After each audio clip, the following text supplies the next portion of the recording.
우간다로 가는 길은 총 2번의 경유를 거쳐야 합니다. 인천공항에서 싱가포르로, 싱가포르에서 아디스아바바로, 그리고 아디스아바바에서 우간다 엔테베 공항으로 향했습니다.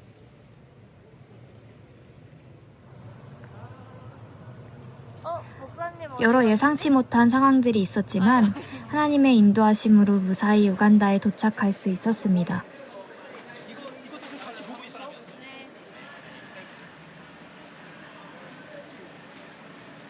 캄팔라에서 굴루까지는 버스로 약 8시간을 이동합니다. 계속 달리다 보면 멀리서부터 우리를 반기는 아이들이 보입니다. 와 진짜 환영해준다 이렇게. 와 뭐야.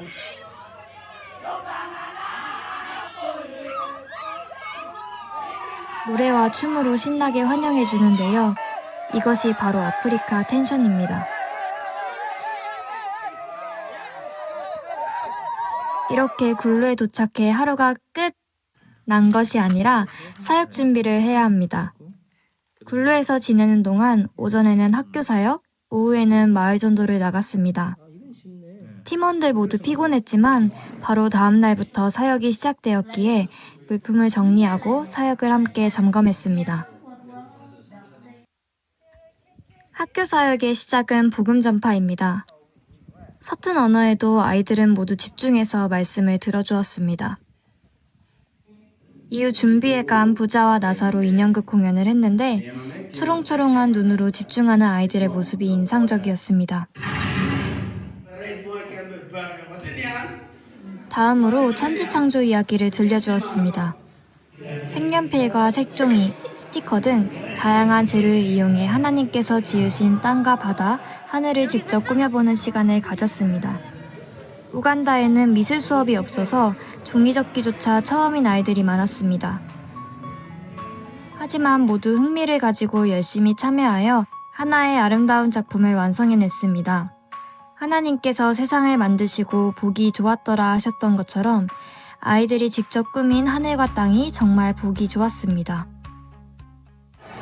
잠깐의 쉬는 시간 후에는 미니 체육대회를 진행했습니다.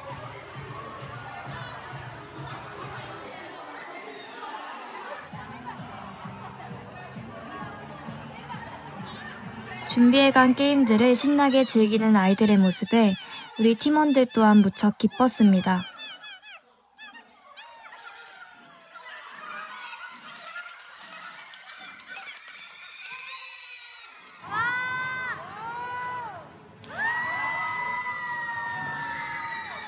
비록 게임 막대기가 부러지고 공도 계속 떨어뜨리고 완벽하진 않았지만요.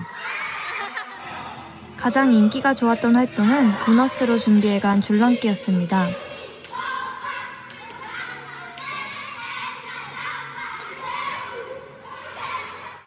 덕분에 팀원들은 정말 팔이 빠져라 줄을 돌렸습니다. 안 보여. 유치원생부터 초등학교 6학년까지 아이들과 팀원 모두가 행복했던 학교 사역이었습니다.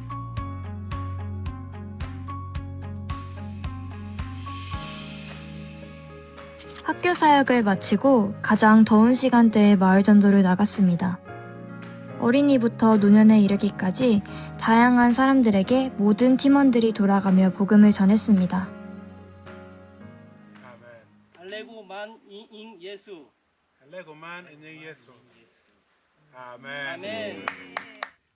그리고 아픈 사람들을 위해 기도하고 파스를 붙여주거나 약을 나눠주기도 했습니다. 마을을 돌아보며 함께한 현지 선생님들께 설명을 듣고 그들의 삶을 더 깊이 이해할 수 있었습니다.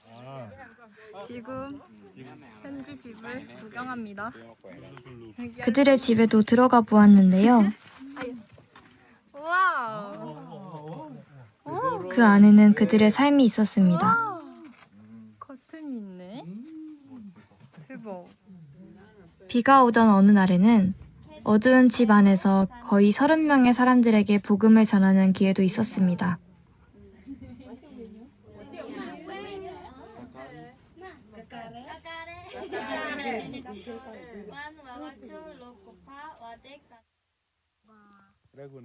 마을 전도하는 가운데 어떤 팀원에게는 안타까움을, 또 어떤 팀원에게는 그들 삶 속의 행복을 보게 하셨습니다.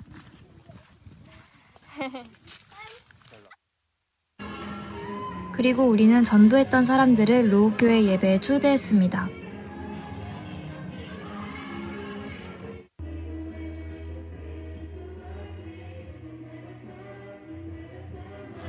생각지도 못하게 많은 이들이 예배에 찾아와 주었고 그 자리에서 다시 한번 예수님을 전할 수 있었습니다.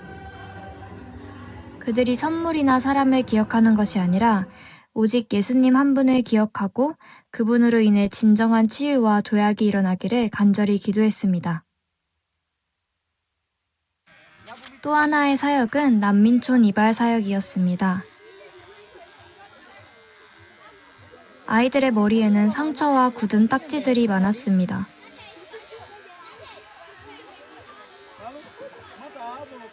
어떤 아이는 무서워서 떨고 또 어떤 아이는 아파하기도 했습니다. 심한 곱슬머리를 주기적으로 밀어주지 않으면 두피 속으로 머리카락이 파고든다고 합니다. 그래서 이발 사역은 보건위생상 매우 중요한 사역이었습니다.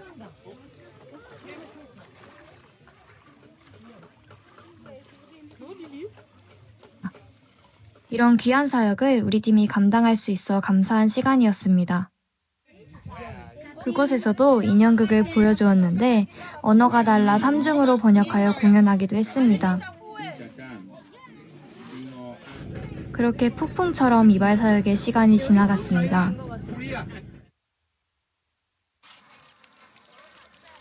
이곳은 인천제일교회의 흔적이 남아있는 곳, 바로 지모 제일교회입니다.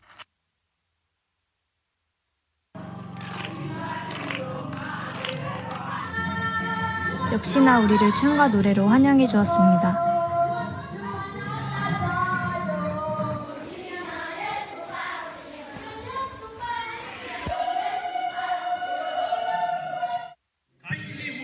찬양 후에는 인형극과 이동우 목사님의 설교,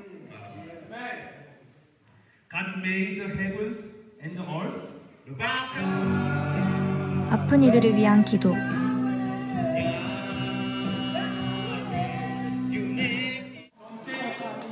그리고 선물 증정 시간이 있었습니다.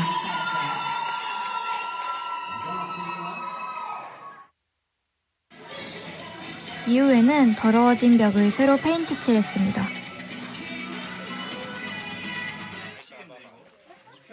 갑자기 생긴 일정이었지만 팀원들 모두 기쁜 마음으로 동참하며 현지 청년들과 함께 교회를 아름답게 세워나갔습니다. 그리고 그 자리에서 지모교회의 아케나 목사님과 교회의 부흥을 위해 함께 손잡고 기도했습니다. 하나님 인천제일교회가 이 교회를 위해 기도하게 하시고 지모교회에서도 로우교회에서도 유치원에서도 선생님들에게도 한성국 선교사님은 계속해서 한 가지 동일한 메시지를 전하셨습니다. 이제는 우간다의 차례다. 140년 전 우리나라에도 복음을 전하러 온 선교사님들이 있었습니다. 그들의 헌신과 눈물로 교회가 세워지고 복음이 전해졌습니다. 그리고 이제 우리가 그 복음을 들고 열방으로 나아가고 있습니다. 하나님께서는 그 동일한 부르심을 우간다에도 주고 계십니다. 우간다가 단지 받는 것에서 그치는 나라가 아니라 받은 것을 전하고 나누는 나라가 되기를 원하셨습니다. 선교사님의 그 말씀은 단지 우간다만의 이야기가 아니었습니다. 하나님은 우리 한 사람 한 사람을 주님의 사랑을 흘려보내는 통로로 부르고 계셨습니다. 아파요. 열흘간 우리는 우리와 접촉하는 모두와 함께 웃었고 나누고 사랑했습니다. 그렇게 다양한 사귐의 관계 속에서 서로에 대해 알아가고 이해하며 제각기에 우리들을 세밀하게 조정하시는 하나님을 경험했습니다. 우간다 사람들과의 사귐, 팀원들과의 사귐, 선교사님과의 사귐, 그리고 무엇보다 하나님과의 깊은 사귐을 통해 진심으로 사랑을 나누는 법을 배웠습니다. 그가 빛 가운데 계신 것 같이 우리도 빛 가운데 행하면 우리가 서로 사귐이 있고 그 아들 예수의 피가 우리를 모든 죄에서 깨끗하게 하실 것이요. 우리의 모든 삶 속에서 진정한 사귐을 이루어가는 사람, 우리는 그런 사람들입니다.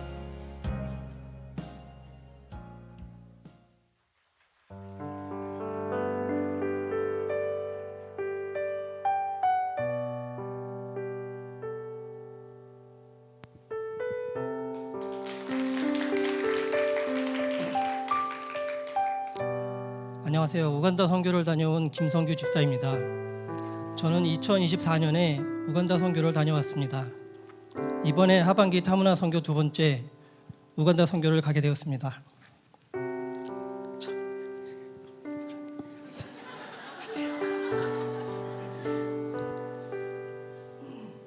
아프리카는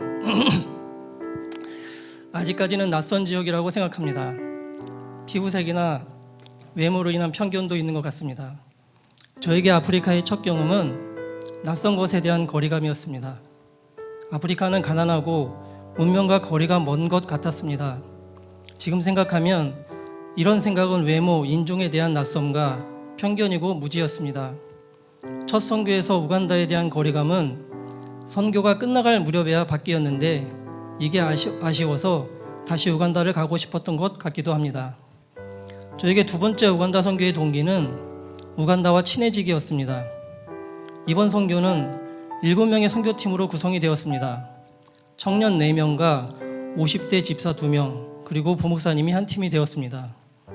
청년들이 주축으로 선교 프로그램이 준비되었고 선교지에서도 청년들이 중심이 되어 학교 사역과 마을 전도를 열심히 하였습니다. 저는 옆에서 도와주는 역할이었으며 라스트 키퍼의 역할을 담당하였습니다. 역시나 에너지 넘치는 청년들이 있으니 선교 사역이 즐겁고 힘이 났습니다. 옆에서 도와주기만 해도 학교 사역은 잘 되었고 마을 전도도 즐겁게 진행이 되었습니다. 7명의 팀원과 함께한 선교는 출발할 때부터 마음 한켠에는 우간다를 다시 간다는 설렘이 있었지만 다른 한켠에는 함께하는 팀 안에서의 나의 자리에 대한 걱정이 있었습니다. 저는 원래 MBTI가 I 98%이고 매우 소극적인 성향을 가지고 있습니다. 활발하고 에너지 넘치는 팀원들 속에서 쉽게 앞에 나서거나 주도적으로 말하는 편은 아닙니다. 그래서 선교 현장에서 매일같이 사람을 만나고 나누고 함께 웃어야 하는 시간들은 힘들고 작은 도전의 연속이었습니다. 우간다의 뜨거운 햇살 아래 아이들의 밝은 웃음과 따뜻한 인사를 받으며 마음은 점점 좋아졌지만 여전히 제 안에서는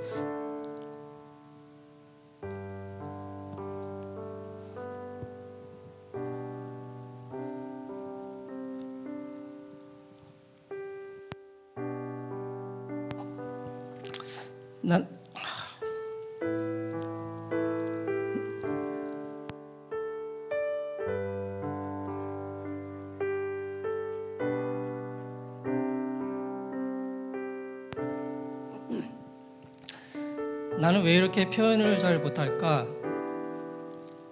또 더 적극적으로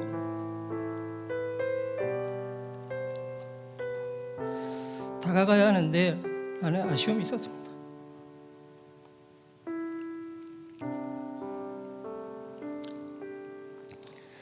다른 팀은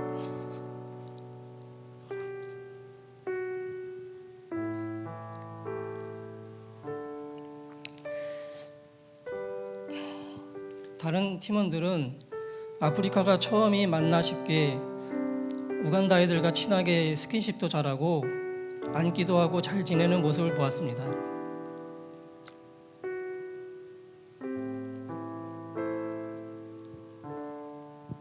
나의 첫 아프리카 경험하고는 전혀 다르게 너무나 우간다 아이들과 친하고 좋아 보였습니다.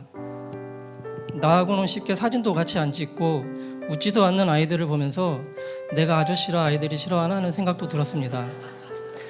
다른 팀원들의 모습을 보면 아프리카 사람들하고는 처음인데도 저렇게 잘 지내네, 나는 두 번째이고 우간다와 친해지려고 왔는데 잘 안 되네 하는 생각이 드니 더 소극적이 되고 그냥 사역 가운데 맡은 일만 열심히 하게 되었습니다. 이번 선교는 소그룹 팀으로 구성되다 보니 힘든 것을 티를 내면 안 되는 상황이 지속되면서 내면적으로 힘든 상황이 되었습니다. 이렇게 혼자서 힘들 때쯤 또 아들과 사소한 말로 기분이 상하는 일이 생겨서 저한테는 남은 선교 일정이 위기에 빠질 뻔했는데 선교사님의 미소로 잘 극복할 수 있는 일도 있었습니다. 소그룹으로 가는 선교는 처음이었는데 협력이라는 깨달음을 얻었습니다. 협력의 어려움을 느끼고 개인적으로 힘들 때 도움이 되었던 것은 아침마다 요한 1서에서 3서까지 읽고 나누는 시간이었습니다. 이 시간을 통하여 깨닫고 다시 힘을 얻는 계기가 되었습니다. 첫 나눔에서 우간다와 사귐을 계획하신 주님의 뜻을 알게 하셨으며 하나님은 각 사람을 다르게 만드셨고 그 다름 속에서 역할을 주신다는 것을 느끼게 되었습니다. 누군가는 앞에서 리드하고 누군가는 묵묵히 준비하며 또 누군가는 조용히 기도하는 역할이 필요했습니다. 저는 그중 조용히 돕는 사람으로 쓰임받을 수 있다는 것을 깨달았습니다. 사역을 할 때 저는 인형극 무대를 세우며 아이들이 더 잘 보고 들을 수 있도록 스피커를 조정하는 것이 바로 저의 자리였고 팀원들이 느낄지는 모르겠지만 사역을 하면서 두려워하지 말라는 용기를 주고 싶어졌습니다. 이런 것이 하나님께서 제게 맡기신 역할이었습니다. 저녁에는 하루에 있었던 사역 가운데 하이라이트와 로우라이트를 나누고 아침에는 말씀 묵상을 하면서 하나님께서는 지속적으로 이웃 사랑에 대한 마음을 주셨습니다. 날이 지날수록 나눔을 통하여 하나님의 사랑에 대하여 깨달으면서 우간다는 먼 이웃이 아니라는 마음을 주셨습니다. 우간다와 친하기가 이번 선교의 동기였는데 이것은 하나님의 계명을 따르는 것이고 나한테 왜 우간다였을까 궁금해할 필요도 어떤 의미를 둘 필요도 없다는 것을 알게 하셨습니다. 이번에는 우간다였을 뿐이고 이웃을 사랑하라는 하나님의 말씀을 따라 선교하는 것이라는 깨달음을 주셨습니다. 학교 사역 가운데 우간다 학생들을 보면서 하나님께서 저에게 깊은 깨달음을 주셨습니다. 학교 사역을 할 때 저의 눈에는 활발한 아이, 또 부끄러움을 보이는 아이, 한쪽 벽에 서서 잘 어울리지 못하는 아이, 삐져서 활동을 안 하는 아이 등 많은 아이의 다양한 모습을 보게 하셨습니다. 이런 모습을 보며 우간다 아이들의 인격을 보게 하셨습니다. 불쌍하고 도와줘야 하는 아이, 배움이 부족해서 무지한 아이, 아이들이 나의 이웃이라기보다는 내가 이들보다 위에 있는 존재로 도움을 주러 왔다는 생각을 가지고 있다는 것을 깨닫게 하였습니다. 선교지에서 이웃을 대하는 마음과 나의 마음 자세에 대해서 다시 생각하게 하였습니다. 이번 선교는 사귐을 통해 얻게 하시는 게 있었습니다. 우간다 사람들과 선교팀과의 사귐을 통해서 사랑과 평등, 협력에 대해 깨닫게 하셨습니다. 그리고 선교사님을 통해 복음 전파의 열정, 시급함을 느끼게 되었고 우리를 우간다와 친해지게 하려는 모습을 보면서 주님의 사랑을 느끼는 선교의 시간이 되었습니다. 우리 교회가 선교하는 것은 하나님의 계획입니다. 그 계획 안에 저도 있다는 것이 감사합니다. 그리고 선교지에서만 느낄 수 있는 불편함과 힘듦보다 더 좋은 깨달음을 주시는 하나님을 만날 수 있어서 감사합니다. 우간다 선교를 마치며 믿음을 지키고 선교에 동참하는 삶을 살아야겠다고 다시 다짐하는 시간이 되었습니다. 감사합니다.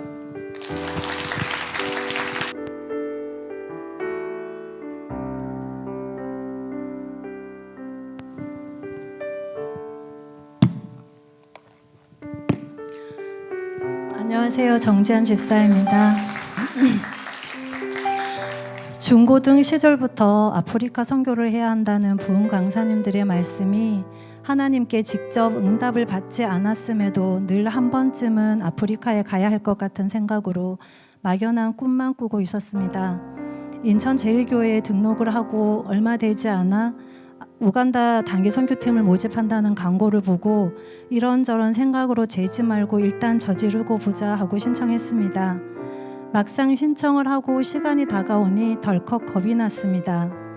쉽게 지치는 체력으로 20시간이 넘는 여정이 겁이 났고 비위가 약한 저로서 음식도 걱정이 되었고 화장실 씻는 것 거기다 함께 가는 팀원들이 아줌마는 저뿐이고 20대 청년 4명에 김종규 집사님, 이동훈 목사님이라 불편하기까지 했었습니다. 게다가 다들 가족처럼 친한데 전 아직 새 가족이다 보니 혼자 쓸쓸하게까지 했습니다. 그리고 무엇보다 나약하고 부족한 내가 뭘 할 수 있을까 하는 영적인 나약함이 몰려왔습니다. 그런데 선교 준비하는 과정에서 시편과 요한복음을 묵상하고 새벽 기도를 시작하면서 저의 자아를 버리고 낮아지고 겸손해야 함을 알게 되었고, 그러면서 두려움들이 사라지며 전적으로 하나님께 맡기니 선교에 대한 소망이 생기게 되었습니다. 팀원들과도 선교 과제를 준비하면서 어느새 우리 팀원 한 명 한 명이 너무 사랑스러워져 있었습니다. 쉽게 지치고 면역력이 약한 탓에 가기 일주일 전에는 소고기 2kg를 먹어치우고 염소탕을 몸보신도 하고 회사 에어컨 바람에 감기라도 걸릴세라 매일 마스크를 착용하고 온갖 영양제로 체력을 보충하며 그렇게 저의 첫 선교지 우간다를 향했습니다. 도착해서 제가 놀란 건 제 눈에는 아프리카가 전혀 낯설지 않았다는 겁니다. 버스에서 보여지는 바깥 풍경이 전혀 이국적으로 느껴지지 않았고 그냥 우리나라 어느 시골 마을 같게만 느껴지고 그곳 사람들 역시 피부색만 다를 뿐 전혀 거리감이나 이질감이 없다는 게 놀라웠습니다. 그냥 내 눈에 보이는 모든 것이 정겨웠고 웬만해선 땀 한 방울 흘리지 않는 체질이라 아마도 우리 팀에서 제가 적응력 갑이었을 겁니다. 첫날부터 마지막 날까지 오전에는 학교 수업을 하고 오후에는 마을 전도를 하느라 하루하루가 체력적으로 다운되어 가긴 했지만 모든 시간들이 너무 행복했습니다. 섬기러 갔던 곳에서 저희가 섬김을 받았고 사랑을 주러 갔던 곳에서 너무 많은 사랑을 받고 왔으며 모든 시간이 은혜였고 감사였습니다. 이번 선교에서 모든 것이 하이라이트였지만 최고의 하이라이트는 우리 팀원들입니다. 우리 연주팀장님, 나도 모르게 쪼만한 게라는 단어를 많이 썼는데 작다고 비하하는 말이 아니라 정말 쪼매난 게 어디서 그런 열정과 에너지가 나오는지 놀라는 저만의 감탄사였습니다. 어린 나이에 이동 여정부터 모든 가정들을 책임감이라는 무게를 안고 묵묵히 해내는 것을 보면서 제가 많은 도전을 받았습니다. 하루 사역을 끝내고 지친 몸으로 픽업 트럭에 몸을 싣고 돌아오는 길에 트럭 밖에 탄 청년팀들의 웃음소리와 저녁 노을은 영화의 한 장면이 되어 지금 생각해도 눈물이 핑 도는 감동의 장면으로 저의 가슴에 박혔습니다. 우리 팀원들의 지치지 않는 열정과 에너지가 하루하루 저를 버티게 하는 충전기였습니다. 엄마 하면서 저를 챙겨주던 승한이와 한국에서 가지고 온 커피로 아침마다 섬겨주는 정찬이, 그리고 우리 팀 막내 에너자이저 이쁜이 예주는 우리가 타는 버스에 어디서 묻어서 딸려왔는지 모르는 똥을 무릎을 꿇고 머리를 숙여가며 의자 밑에 똥을 치우는 아이였습니다. 그리고 이동훈 목사님과 김성규 집사님 두 분이 있어서 우리 팀이 더 단합이 되고 단단하게 하나가 될 수 있었습니다. 우간다 선교사님도 지금까지 선교온 팀 중에 우리 팀이 최고라고 극찬을 아끼지 않으시는 것 보면 정말 우리 팀은 최고긴 최고인가 봅니다. 올해도 열심히 몸을 아끼지 않고 최선을 다하는 우리 팀을 보며 은혜를 받았고 우리 팀들의 섬김에서 예수님을 보았습니다. 덕분에 나의 첫 선교 사역이 감동이었고 은혜였습니다. 이번 선교를 다녀와서 거창하진 않지만 저에게 작은 변화와 다짐이 생겼습니다. 먼저 하루하루가 감사입니다. 포근한 이부자리가 감사하고 따뜻한 물이 펑펑 나오는 샤워기가 감사하고 쌀독에 가득 담긴 쌀이 감사했습니다. 평상시 당연하게 여겨졌던 것들에 감사하게 되었습니다. 두 번째는 선교사님들의 삶을 통해 헌신과 사랑을 배웠습니다. 김에스더 선교사님은 지금 제 나이쯤에 우간다를 가셔서 20여 년을 우간다를 위해 헌신하고 계십니다. 기도 제목을 여쭤보니 지금까지 선교사님과 선교사님의 가족을 위해 기도한 적 없다 하십니다. 70이 넘은 연세에도 우간다의 선교 사역을 위해서만 기도하고 헌신하시는 모습이 아름답고 존경스러웠습니다. 추석날엔 송편과 잡채, 도토리묵, 식혜, 전까지 해주시고 매 끼니 맛있는 음식으로 저희와 주변 선교사님을 섬기는 모습을 보며 사회생활 헌실에서 만들어진 저의 약간의 이기심과 계산적인 생각을 버리고 내 주변부터 섬겨야겠다고 다짐했습니다. 세 번째는 저희가 계획에는 없었던 인형극 순회 공연을 하게 되었는데요. 난민촌 미혼봉사에서 그리고 지모교회 킴스 유치원, 서무일 선교사님의 학교를 방문하며 인형극을 공연했습니다. 인형극이 끝나고 한정국 선교사님이 인형을 들고 온 마음을 다해 다시 설교하시는데 이해 못한 아이들이 있을까봐 아이들의 눈높이로 열연하시는 모습을 보며 영혼을 사랑하시는 모습을 보았습니다. 캄발라에 도착해서 저희와 아무 연관이 없는데도 불구하고 우간다로 와줘서 감사하다며 맛있는 점심 초대를 해주신 유형렬 이민자 선교사님, 그리고 달러 한 정과 맛있는 음료를 대접해 주신 천막 사업을 하시는 집사님, 이제 막 우간다로 오신 선교사님 부부, 이분들의 눈물의 기도와 사랑을 생각하니 우간다에 희망이 보였습니다. 십자가의 사명으로 우간다를 향한 선교사님의 그 마음이 늘 한결같음의 은혜였습니다. 구제, 섬김, 봉사, 희생, 검소, 겸손, 사랑, 성숙, 십자가, 사명, 감사, 그리고 선교, 이번 우간다 선교를 통해 그리고 선교사님을 통해 느껴진 단어들입니다. 가슴 속으로 계속 되뇌이게 되며 저도 닮아가는 삶을 살도록 노력해야겠다는 생각을 했습니다. 가는 날 인천공항 대기부터 엔테베 공항 도착 시간까지 경유와 대기 시간 포함 27에서 28시간이 걸렸습니다. 그럼에도 최상의 컨디션으로 지켜주셔서 감사했고 우기임에도 불구하고 날씨의 복을 주셔서 감사했습니다. 마지막 마을 전도에서 갑자기 폭우를 주셔서 그 덕분에 20-30명이나 되는 마을 주민들과 함께 작은 움막에 옹기종기 모여 복음을 전했던 그 순간이 너무 감사했습니다. 아이들의 해맑은 눈과 먼저 손 흔들며 인사해주는 주민들이 감사했습니다. 우리가 뭐라고 가는 곳마다 한대해주고 아이들은 먼저 다가와 안아주고 어깨에 살포시 기대기도 하고 심지어 먹던 나무줄기 간식도 주어서 맛있게 먹었습니다. 아이들의 해맑은 웃음소리가 힐링이었습니다. 그런데 한국 돌아와서 즐거웠던 기억보다 안타까웠던 기억이 제 마음을 힘들게 합니다. 우리 팀이 준비한 미술 수업이 유치원부터 7학년까지 같은 재료로 준비한 것이라 수준 차이가 나지 않을까 염려했던 것과 달리 미술 경험이 없다 보니 너무나 수준이 똑같아서 안타까웠고 교복 단추가 다 떨어져 옷단을 크로스로 접어 겨드랑이에 끼고 게임을 하던 아이가 생각이 나고 체육시간 강대상 앞에 다소곳 앉아 있었던 여학생이 지금 생각해보니 소아마비로 참여하지 못했던 아이였는데도 손잡아주지 못함이 미안했고 첫 마을 전도 첫 방문을 한 집에 입 주변을 다친 오스틴에게 약 발라주지 못하고 온 것이 후회가 됩니다. 이동하는 창밖으로 자기보다 더 큰 사탕수수대를 메고 장사하는 키 작은 사내 아이도 눈에 밟히고 자기도 보호받아야 할 어린아이인데 동생을 얻고 있는 여자아이들도 자꾸 생각이 납니다. 난민촌 미혼봉사에서 머리속이 헐어 딱지가 앉았는데도 아프다는 말도 못하고 눈을 질끔 감고 참고 있는 아이들을 생각하면 마음이 아픕니다. 그래서 자꾸 눈물만 납니다. 우리의 의가 아니라 하나님의 의만 드러나는 선교가 되어야 한다고는 하지만 저는 우리를 기억해달라고 기도했습니다. 한번 왔다 스쳐가는 이방인의 한 단체가 아님을 그렇게 기억해 주었으면 했습니다. 왜냐하면 저는 하나님이 보내주신다면 또 우간다를 가고 싶기 때문입니다.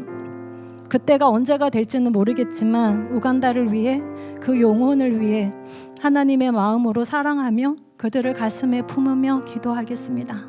감사합니다. 이 모든 영광 하나님께 올려드립니다.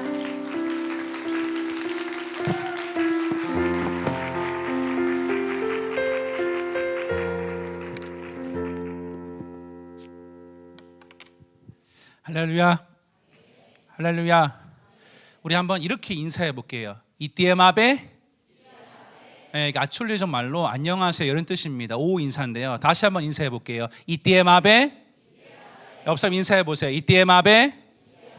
네, 감사합니다. 하나님의 은혜 가운데 우간다 선교를 마치고 돌아와서 하나님 앞에서 또 담임 목사님과 인천 제일교회 성도들 앞에서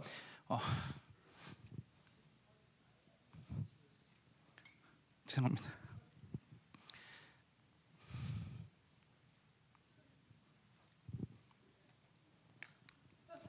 담임 목사님 마음 알 것 같아요. 네.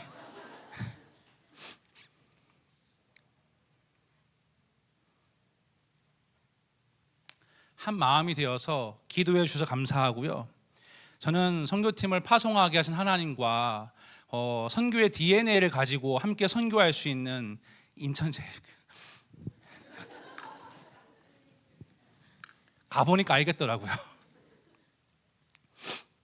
함께 이 선교의 DNA를 가지고 함께 파송할 수 있는 교회가 있다는 것이 가장 감사했습니다.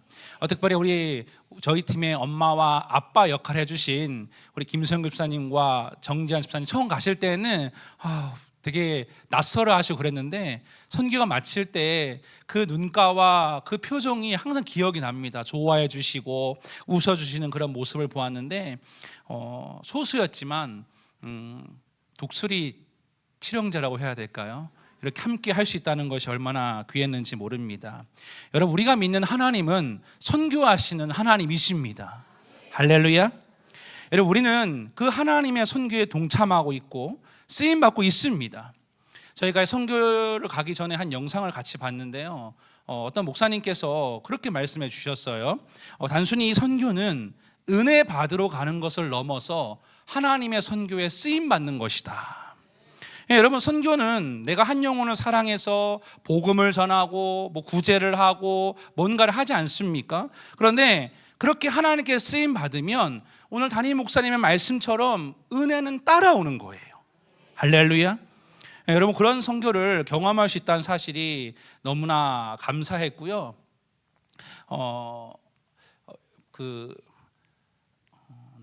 네. 자, 여기 보시면 여러분 이 영어 읽으실 줄 아시죠? 뭐라고 읽죠? 네, 여러 번 들어본 표현인데, 여러분 저는 이렇게 생각을 해요. 아프리카에서는 안 되는 것도 없고 또 가끔은 이게 되나 생각할 정도로 예측이 불가능한 상황이 굉장히 많았습니다.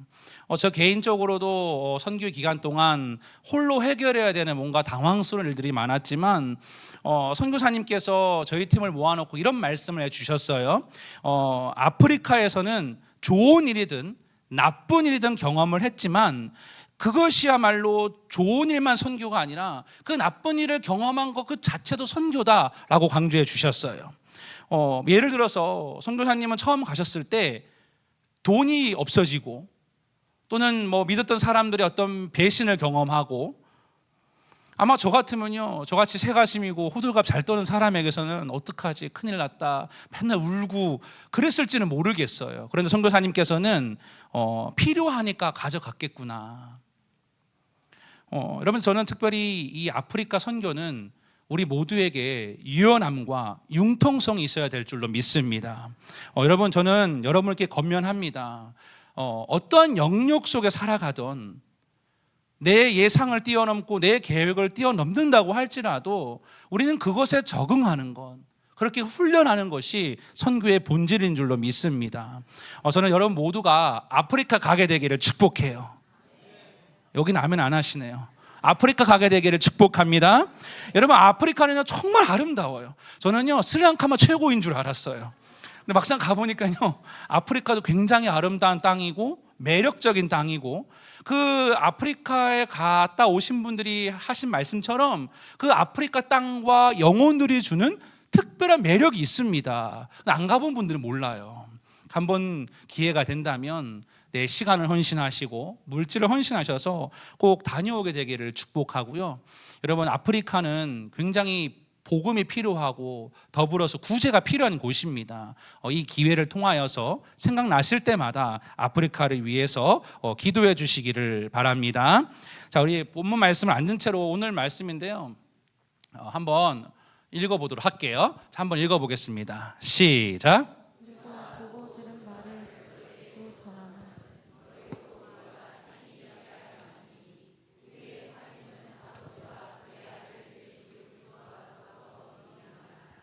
자, 여러분, 선교는 전 이렇게 생각을 해요.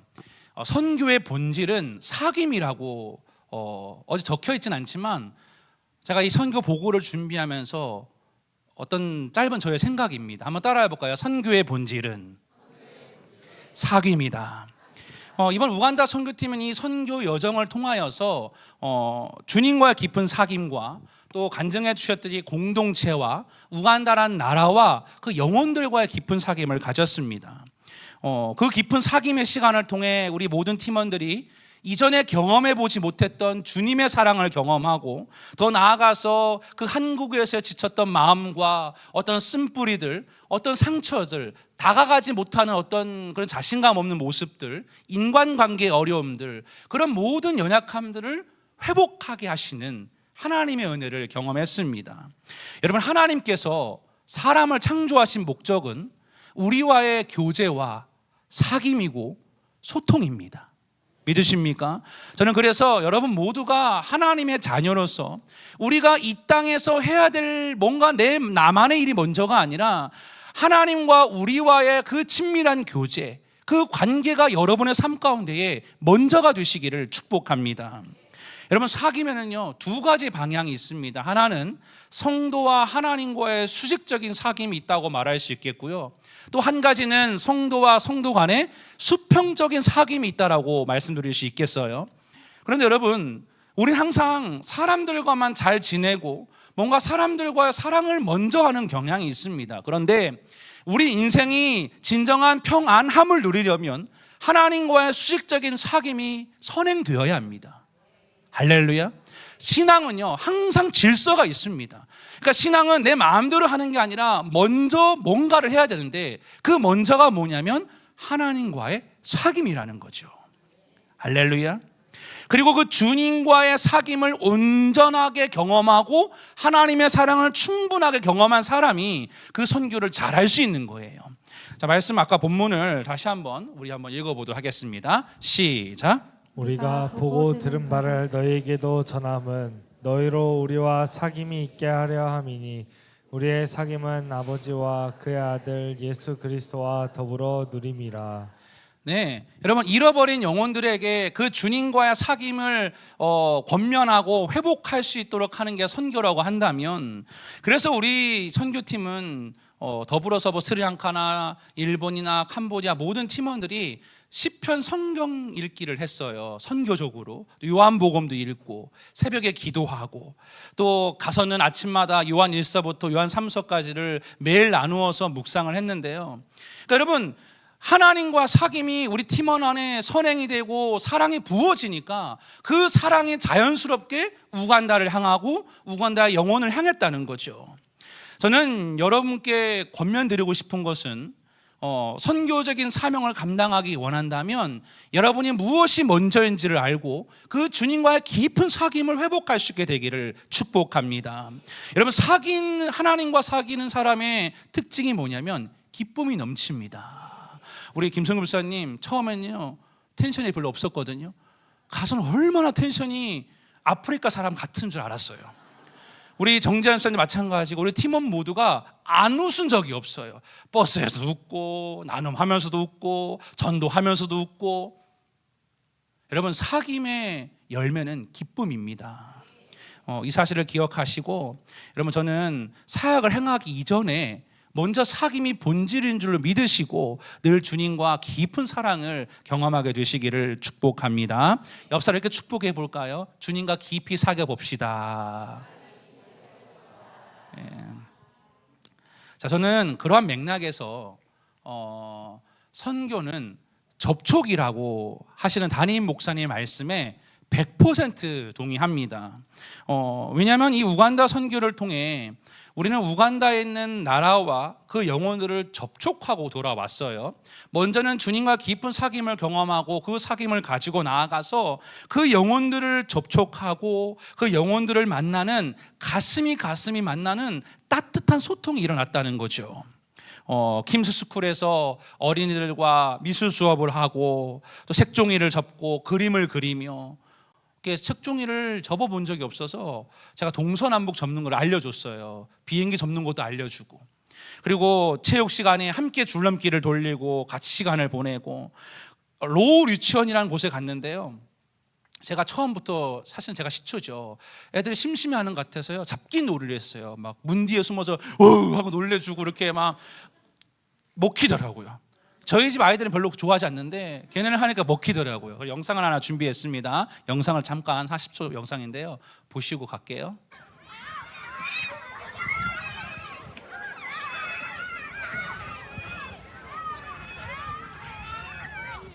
저 그네 열심히 탔어요. 네. 승환이가 불어서 그네를 열심히 탔고요. 같이 탔어요. 같이요. 네.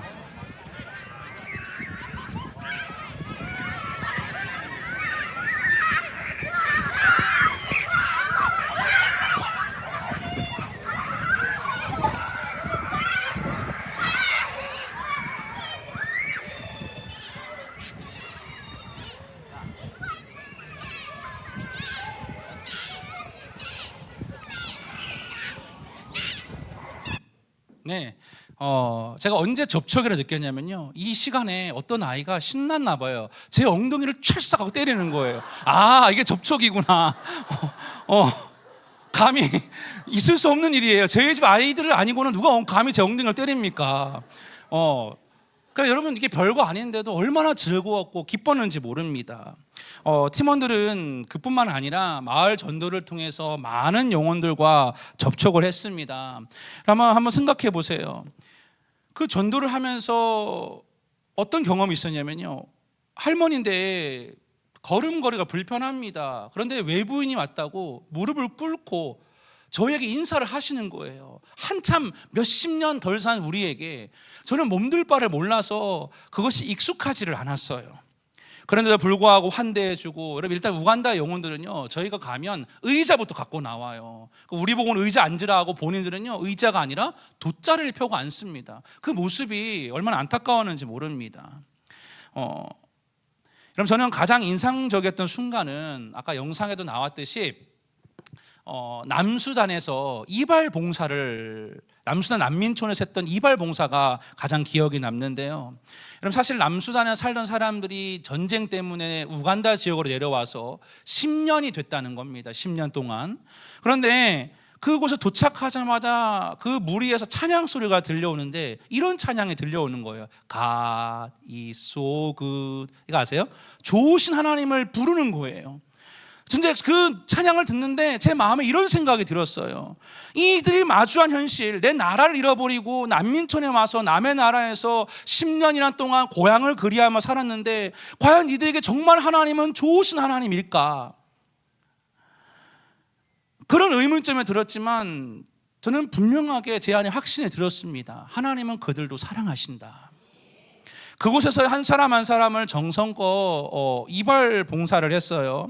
서툴렀지만 저는 사실은 제 머리도 깎은 적이 없고 제 아이 머리 잘라준 적도 없지만 서투르지만 그냥 배운 대로 머리를 잘 잘라주었는데요. 가슴이 아팠던 것은 뭐냐면 그 아이의 머리마다 하얀 그런 상처들, 핏자국들, 또는 이렇게 할 때마다 이게 머리카락이 걸리니까 얼마나 아파했는지 모릅니다. 저는 그 아이들을 접촉하면서 우리에게 먼저 다가오셨던 예수님을 발견했습니다. 그리고 주님께서는 그들을 얼마나 사랑하시는지, 그냥 눈에 보이는 상처 있는 모습이 아니라 그냥 그들이 사는 환경이 남의 나라가 아니라 그들 존재 자체를 사랑하시는 하나님의 모습을 발견했습니다. 특별히 저는 그곳에서 저 중간 아래 사진 한국 분인데요. 여성 싱글 선교사님이 글루 시내에 사시면서 그 난민촌을 먼 거리를 왔다 갔다 하시면서 혼자 사역을 하세요.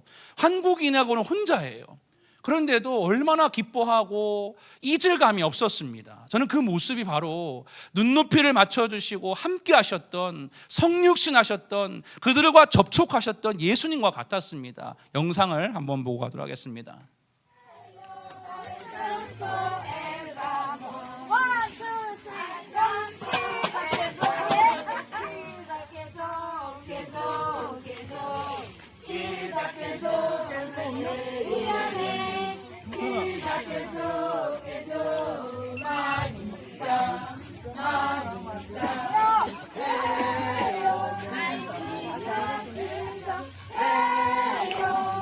피아노?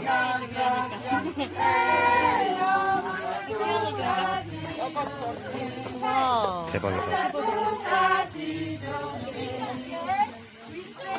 자, 여기까지 해보겠습니다.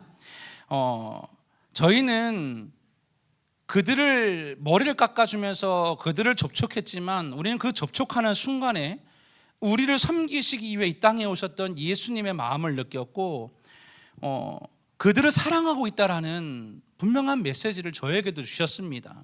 아마 우리 팀원들에게도 동일하게 주신 줄로 믿습니다. 여러분, 하나님은 우리 한 사람 한 사람을 사랑하십니다. 믿으십니까? 우리의 주어진 어떤 환경의 모습이 아니라 내가 질병의 여부와 상관없이 내가 가진 어떤 물질과 상관없이 주님은 우리를 섬기시기 위하여 이 땅에 성육신하셨습니다. 믿으십니까? 우리가 그런 사랑을 경험한 자들이라면 우리는 우간다로 가야만 합니다. 할렐루야. 스리랑카로 가야 하고 캄보디아로 가야 하고 일본으로 가야만 합니다. 여러분, 저는 이 선교를 통하여 예수님의 눈길과 마음을 그들을 접촉하면서 그 마음을 알게 되었고 그들과 깊이 사귀게 된 줄로 믿으시기를 바랍니다. 여러분, 그 사랑을 잘 전할 수 있는 성도들이 되시기를 주님의 이름으로 축복합니다. 다시 앞서 함께 축복해 볼까요? 주님의 마음을 전합시다. 자, 세 번째로 선교사님들의 모습을 통해 우리는 선교하신 하나님을 발견했는데요. 하나님과의 사귐이 먼저 이루어지니까 우간다를 사랑하게 되었고 더 나아가서 우간다 영혼들 뿐만 아니라 선교사님들과도 깊이 있는 사귐을 하게 되었습니다. 특별히 우리가 잘 알고 있는 것처럼 이 사진상 오른쪽에 왼쪽에 보시면 한성국 선교사님의 모습이 보이고 저쪽 끝에는 우리 한 선교사님의 장모님 되시는 에스더 선교사님 모습이 나와 있습니다. 한번 생각해 보세요. 선교사님께서 그 가족과 떨어져 지내야 하고 아프리카 생활의 불편함과 그 어려움들이 왜 없겠습니까? 한국과 거리도 멀고 아무리 아프리카 좋은 곳이라고 할지라도 병원도 멀고 불편함이 한두 가지가 아니겠지요. 그런데 우리 팀원들은 학교 사역과 마을 사역 또 그 근루 지역을 돌아다니면서 그 선교사님의 그 주님이 주신 열정과 그 은혜를 가지고 심었던 선교 현장들을 눈으로 목도했습니다. 원래는 여러분 황무지였다는 겁니다. 그런데 그 동네에서 그 마을 안으로 들어갈 때 보니까요, 전봇대들이 다 세워져 있는 거예요. 전기를 공급하겠다는 거예요. 그리고 원래 처음 왔을 때는 가축들이 많이 없었대요. 가축 새끼들을 데려다가 집집마다 공급을 하고 심지어 바나나 나무가 거의 없었는데 바나나도 심어주고 과일도 심어주고. 그리고 이 장모님 되시는 에스더 선교사님하고 대화를 많이 했는데요, 그 남편분과 그 선교사님이 그 우간다 근루 지역에 뿌렸던 그 복음의 열정을 보면서 우리 팀원들 모두가 얼마나 도전을 받았는지 모릅니다. 그뿐만 아니라 만났던 많은 선교사님들, 또 신라 텐트 집사님, 또 목사님 부부 다양한 만남을 통해서 하나님은 살아계신 분이라는 사실을 깨달았고 지금도 우리가 교회에서 배우듯이 하나님은 선교하고 계심을 보았습니다. 할렐루야. 특별히 중간 사진을 잘 보시면 이게 킴스 스쿨이라 불리는 학교의 중간 부지에 있는 한 묘지의 사진인데요, 이 묘지는 어떤 사진이냐면 근루 지역에 오셔서 내전이 있을 때 학교를 세우고 많은 영혼들에게 복음을 전했던 한성극 선교사님의 장인 되시는 선교사님 김종성 목사님의 묘소입니다. 그러니까 이 두 분 선교사님을 통해서 이 아버지, 남편이 뿌렸던 이 선교의 씨앗들을 많이 경험하게 됐는데요, 저는 이 순간에 무엇을 깨달았냐면 선교는 한 가정이 함께하는 것이구나. 저는 이분들의 이야기를 들으면서 우리 가정도 그렇게 쓰임받기를 원하고 우리 인천지역의 모든 가정들도 선교하는 일에 쓰임받게 되기를 기도했습니다. 여러분의 가정도 이 가정처럼 선교하는 일에 선교적인 삶에 쓰임받게 되기를 축복합니다. 저는 특별히 이번 선교를 통해서 한 선교사님의 이야기가 떠올랐어요. 여러분, 양화진 외국인 선교사님들의 묘원을 가보셨죠? 양화진이라고 불리는 곳에 가면 있는데요, 이 땅에 와서 선교사님들이 뿌렸던 복음의 씨앗의 현장이라고 할 수 있겠죠. 어린 아이부터 어른이 이르기까지 잠들어 계신 곳인데 저는 이렇게 생각해요. 아까 영상에도 나왔듯이 그분들의 그 헌신과 열정, 그 살아계신 하나님의 선교로 인해서 우리가 그 은혜의 열매들을 지금 먹고 있다라고 확신합니다. 할렐루야. 특별히 이 사진에 보여드리는 것처럼 감리교 선교사님이었던 아펜젤로 선교사님을 주목해 보기를 원해요. 이분의 성서 번역을 위해 배를 타고 한국에 오셨다가 물에 빠진 한 여학생을 살리기 위해 다시 뛰어들었다가 순교하지 않았습니까? 저는 그분의 죽음을 통해서 우리에게 복음이 무엇인지, 선교한다는 것이 무엇인지를 분명하게 보여주신다라고 확신합니다.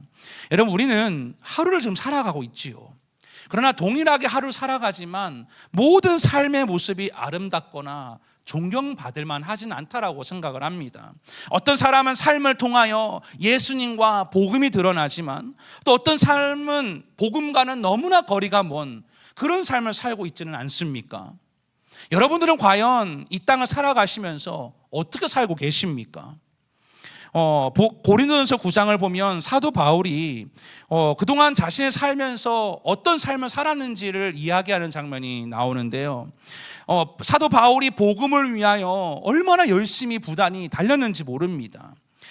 그런데 여러분, 하나님의 부름을 살다 보면 어려움이 찾아올 수도 있겠고 사도 바울처럼 누군가는 순교의 열매를 맺을 수도 있습니다. 그러나 순교하는 것 이전에 하나님의 부르심에 순종해서 끝까지 그 부르심에 순종하는 것이 중요합니다. 저는 선교사님들의 삶을 나누면서 이 아펜젤로 선교사님과 사도 바울이 떠올랐는데요. 말씀을 한 구절 읽어볼게요. 자, 시작. 모든 사람에게서 자유로우나 스스로 모든 사람에게 종이 된 것은 더 많은 사람을 얻고자 함이라. 네, 여러분, 이것이 바울의 마음이지 않습니까? 그가 세상에 누릴 수 있는 권리가 많았습니다. 굳이 복음 전하지 않아도 고위 공무원이지 않습니까? 그가 가진 스펙과 많은 권한과 권리들이 있었음에도 불구하고 복음 때문에, 여러분, 바울은요 그냥 단순히 포기가 아니라 복음 때문에 다른 삶을 선택했다는 겁니다. 전 바울이야말로 선교사라고 확신해요. 복음 때문에 기꺼이 종이 되기를 선택하고 다른 삶을 살았던 그의 모습을 본받아야 되지 않겠습니까? 자신의 권리를 자신을 위해 쓰지 않고 그것을 내려놓고 많은 사람에게 복음을 전하는 사람. 이런 바울은 이 증인의 사명을 위하여서요 57개 도시를 순회했습니다. 13,300km를 다녔습니다. 무려 3차 전도 여행을 거쳐서 많은 이들에게 복음을 전했다, 이 말입니다. 저는 여러분께 이런 말씀을 드리고 싶어요. 우리가 살아가는 모양은 다 다릅니다. 누군가는 엄마로 살아가고 누군가는 학생으로, 누군가는 직장인으로, 그러나 우리는 다 다른 모습이고 다른 영역으로 살아가지만 우리는 결국 복음으로 한 점으로 모이는 줄로 믿습니다.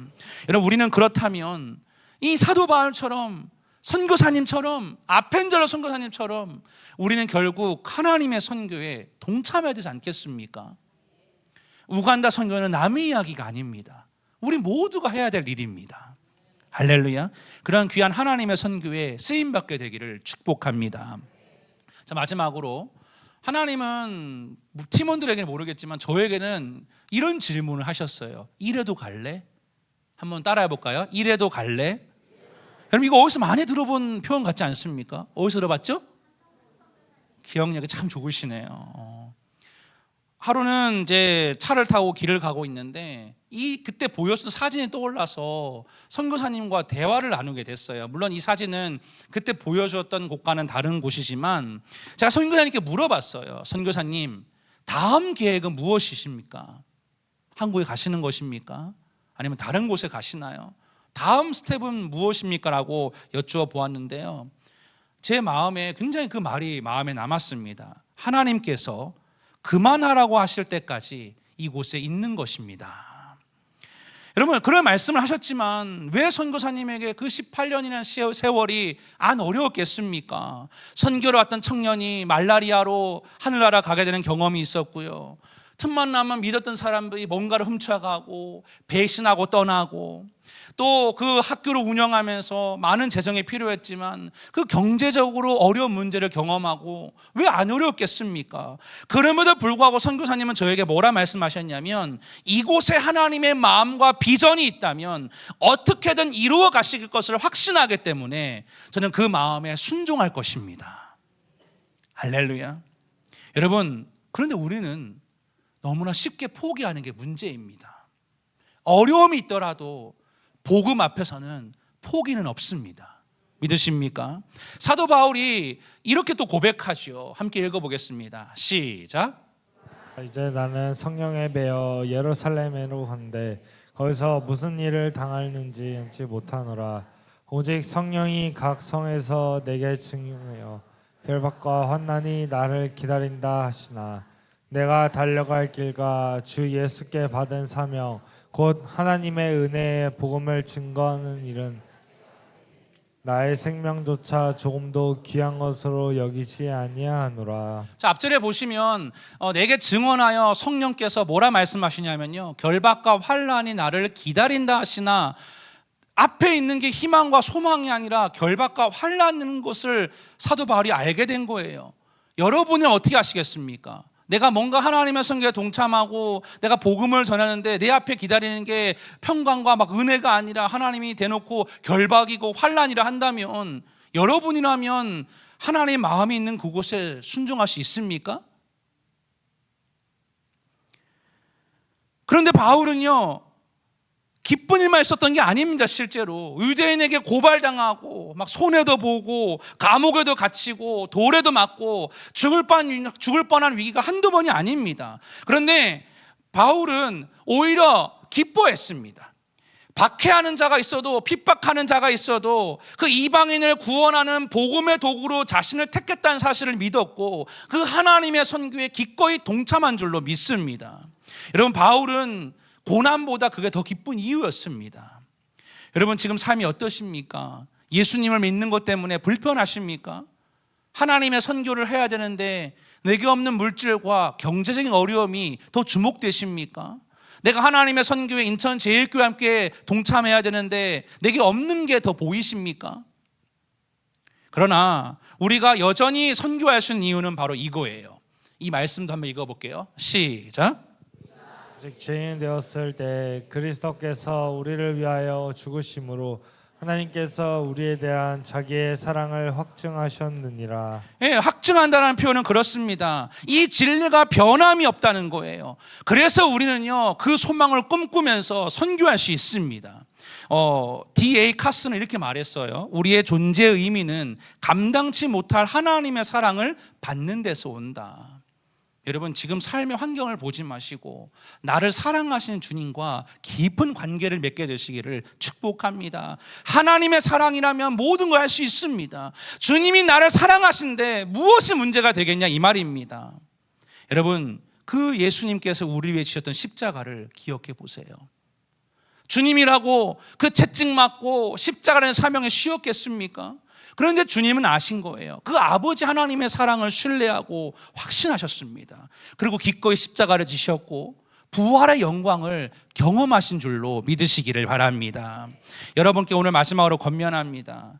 여러분의 주신 그 부르심과 그 사명 어떻게 감당하고 계십니까? 지금도 땅끝에서 누군가는 힘들고 어렵지만 복음의 씨앗을 계속 뿌려나가고 있습니다. 여러분, 억지로 하고 계십니까? 아니면 힘드십니까? 저는 이번 우간다 선교를 갔다 와서 제 마음을 많이 바꾸었습니다. 그리고 하나님 앞에 그 선교 사명을 계속 감당하기로 결단했습니다. 여러분, 그 사명을 어떤 것보다 소중히 여기시고 그 부르심이 가장 완벽하고 가장 좋은 기름을 깨달으시고 인천 제일교회와 함께 선교적인 사람으로 쓰임받게 되시기를 축복합니다. 보고를 정리하겠습니다. 저는 이번 아프리카 선교를 통하여서 담임 목사님께서 말씀하신 삶의 정렬이 일어났습니다. 가장 기본적인 것은요, 불평이 사라졌어요. 아내가 주는 음식 앞에요, 감사함으로 먹고 있어요. 아까 간증하신 것처럼 따뜻한 물로 샤워할 수 있음이 얼마나 큰 은혜인지 모릅니다.